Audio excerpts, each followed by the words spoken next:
Hello दोस्तों, A1 study point के YouTube channel पर आप सभी का हार्दिक स्वागत है। आज की इस वीडियो में सीटेट 21 जनवरी 2024 में बाल विकास से संबंधित 20 अति महत्वपूर्ण प्रश्न को देखने वाले हैं, जिसमें सबसे पहला प्रश्न है, हम करके सीखते हैं किसने कहा? Option A doctor Mace, option B Yocum, option C Simpson, option D Kolesnik. तो इस प्रश्न का सही जवाब हो जाएगा ऑप्शन सी सिम्पसन। तो सिम्पसन महोदय ने कहा कि बालक जो है करके सीखता है। अगला प्रश्न है प्रश्न संख्या 2, बालक की प्रथम पाठशाला है। ऑप्शन ए परिवार, ऑप्शन बी समाज, ऑप्शन सी गांव और ऑप्शन डी विद्यालय। तो बालक की प्रथम पाठशाला जो होती है वह होती है परिवार। और यहाँ पर अगर से परिवार ना देकर माँ दिया होता तो सही उत्तर माँ हो जाता। तो 2 का सही जवाब हो जाएगा ऑप्शन ए परिवार। अगला प्रश्न है प्रश्न संख्या 3, लड़का के पैदा होने के लिए उत्तरदायी क्रोमोसोम है। Option A XX, option B XP, option C XY और ऑप्शन डी CX। तो लड़का पैदा होने के लिए XY का संयोग, जबकि लड़की पैदा होने के लिए XX का संयोग होना चाहिए। तो इस प्रश्न का सही जवाब हो जाएगा ऑप्शन सी XY, क्योंकि लड़का पैदा होने के लिए XY क्रोमोसोम होना आवश्यक है। अगला प्रश्न है प्रश्न संख्या 4, शिक्षक को गृह कार्य की जांच करनी चाहिए। ऑप्शन ए कभी कभी, ऑप्शन बी कभी नहीं और ऑप्शन सी नियमित और ऑप्शन डी जब छात्र चाहें। तो शिक्षक को गृह कार्य की जांच करनी चाहिए रेगुलर, यानी कि नियमित। तो इस प्रश्न का सही जवाब हो जाएगा ऑप्शन सी नियमित। अगला प्रश्न है, अपराधी बालक कौन होते हैं? ऑप्शन ए जो असामाजिक कार्य करते हैं, ऑप्शन बी कह रहा है जो शिक्षक के लिए सिरदर्द होते हैं, ऑप्शन सी जो कक्षा में अव्वल होते हैं, ऑप्शन डी जो समाज में रहना पसंद नहीं करते हैं। तो अपराधी बालक उसे कहते हैं जो असामाजिक कार्य करते हैं। तो इस प्रश्न का सही जवाब हो जाएगा ऑप्शन ए जो असामाजिक कार्य करते हैं। अगला प्रश्न है, उपनयन संस्कार किस शिक्षा काल में किया जाता है? ऑप्शन ए वैदिक काल, ऑप्शन बी बौद्ध काल, ऑप्शन सी मुस्लिम काल और ऑप्शन डी इनमें से कोई नहीं। तो उपनयन संस्कार जो है वैदिक काल में किया जाता है, परवज्जा संस्कार जो है बौद्ध काल में किया जाता है और बिस्मिल्लाह संस्कार जो है मुस्लिम काल में किया जाता है। तो हमसे पूछा जा रहा है उपनयन संस्कार, तो उपनयन संस्कार का सही जवाब हो जाएगा ऑप्शन ए वैदिक काल। अगला प्रश्न है, बुद्धि के बहुकारक सिद्धांत के प्रतिपादक हैं। तो हमसे जो है बुद्धि का बहुकारक पूछा जा रहा है। तो बुद्धि का बहुकारक सिद्धांत जो है थॉर्नडाइक ने दिया था और बुद्धि का जो है एक खंड बुद्धि का सिद्धांत बिने ने दिया था। द्विकारक सिद्धांत यानी कि 3 खंड बुद्धि का सिद्धांत स्पीयरमैन ने दिया था और द्विखंड बुद्धि का सिद्धांत जो है यह भी स्पीयरमैन ने दिया था और बुद्धि के बहुकारक का सिद्धांत जो है थॉर्नडाइक ने दिया था। तो इस प्रश्न का सही जवाब हो जाएगा ऑप्शन सी थॉर्नडाइक। अगला प्रश्न है प्रश्न संख्या 8, नवजात शिशु का भार होता है। Option A 6 pound, option B 7 pound, option C 8 pound और ऑप्शन डी कह रहा है 9 पाउंड। तो नवजात शिशु का भार जो होता है वह होता है 7 पाउंड। तो प्रश्न संख्या 8 का सही जवाब हो जाएगा ऑप्शन बी 7 पाउंड। प्रश्न संख्या 9, गर्भ में बालक को विकसित होने में कितने दिन लगते हैं? Option A 150, option B 280, option C 390 और ऑप्शन डी 460। तो गर्भ में बालक को विकसित होने के लिए 280 दिन लगते हैं, यानी कि 9 महीने। तो इस प्रश्न का सही जवाब है ऑप्शन बी 280 दिन। अगला प्रश्न है प्रश्न संख्या 10, जड़ बुद्धि वाले बालक की बुद्धि लब्धि कितनी होती है? ऑप्शन 111 से 120। तो 111 से 120 जो दिया है वह औसत से ऊपर जो होते हैं उनकी बुद्धि लब्धि होती है। और ऑप्शन बी में दिया हुआ है 81 से 110। तो 81 से 110 जो है यह है सामान्य बालक की बुद्धि लब्धि, यानी कि 81 से 110।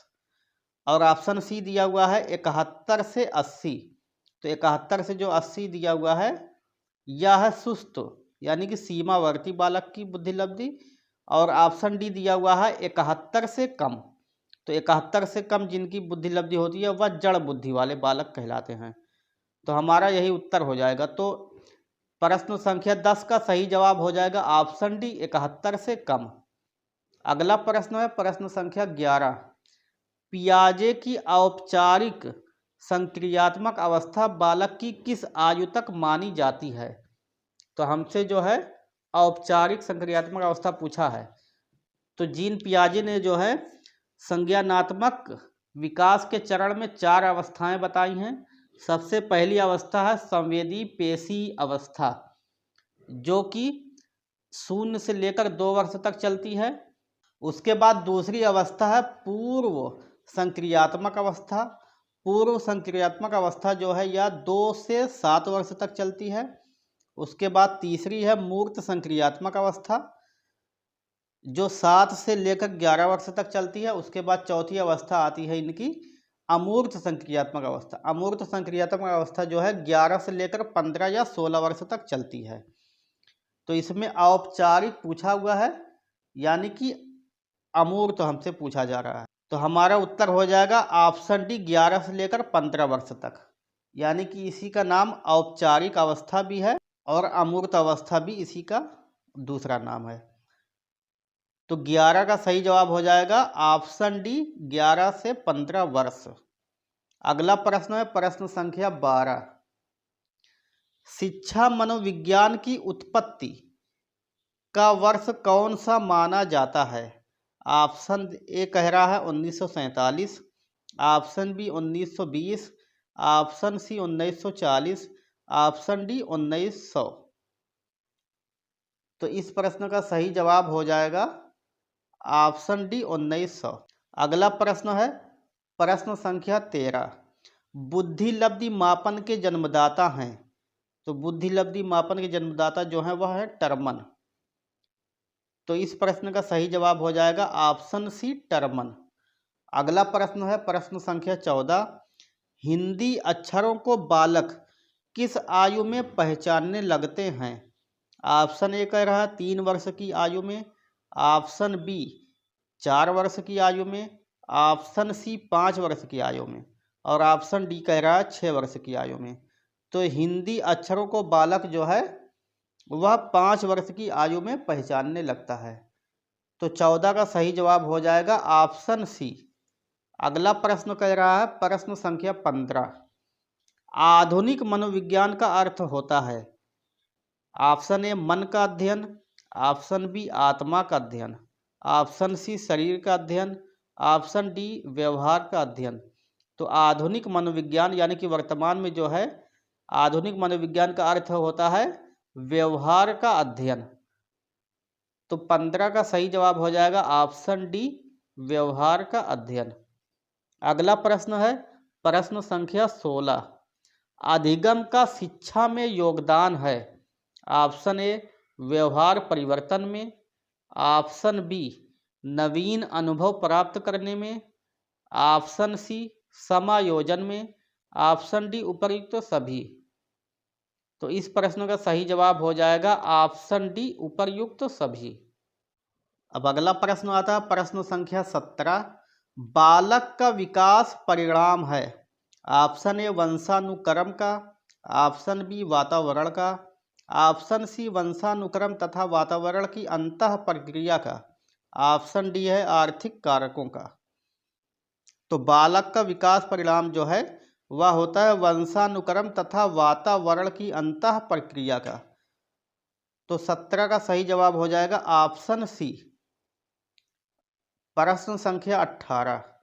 श्रवण बाधित बच्चों को पढ़ाने के लिए क्या प्रयुक्त की जाती है? श्रवण बाधित यानी कि जो लोग सुन नहीं पाते। ऑप्शन ए कह रहा है ब्रेल लिपि, ऑप्शन बी सांकेतिक भाषा, ऑप्शन सी यंत्र, ऑप्शन डी ये सभी। तो ब्रेल लिपि से जो है यह नेत्रहीन बच्चे यानी कि जिनको दिखाई नहीं देता उनके लिए ब्रेल लिपि का प्रयोग किया जाता है, और जिनको सुनाई नहीं देता उनके लिए सांकेतिक भाषा से पढ़ाया जाता है। तो श्रवण बाधित बच्चों को पढ़ाने के लिए जो है सांकेतिक भाषा का इस्तेमाल किया जाता है। तो इस प्रश्न का सही जवाब हो जाएगा ऑप्शन बी सांकेतिक भाषा। अगला प्रश्न है प्रश्न संख्या 19। शिक्षा में फ्राबेल का महत्वपूर्ण योगदान था। किसका योगदान था? तो ऑप्शन ए कह रहा व्यावसायिक स्कूल का, option B public school, option C kindergarten और ऑप्शन डी है लैटिन स्कूल। तो शिक्षा में फ्राबेल का महत्वपूर्ण योगदान था किंडरगार्टन का विकास। तो यानी कि 19 का सही जवाब हो जाएगा ऑप्शन सी किंडरगार्टन। अगला प्रश्न है और इस वीडियो का आखिरी प्रश्न, प्रश्न संख्या 20। कौन सा सीखना अस्थायी होता है? ऑप्शन ए रटकर, ऑप्शन बी सुनकर, ऑप्शन सी समझकर और ऑप्शन डी देखकर। तो इस प्रश्न का सही जवाब हो जाएगा ऑप्शन सी समझकर। जब भी बालक समझकर पढ़ते हैं तो वह सीखना जो है अस्थायी होता है। तो दोस्तों इस वीडियो को यहीं पर समाप्त करते हैं। आप लोग पढ़ते रहिए, मस्त रहिए। फिर मिलते हैं अगली वीडियो में। नमस्कार।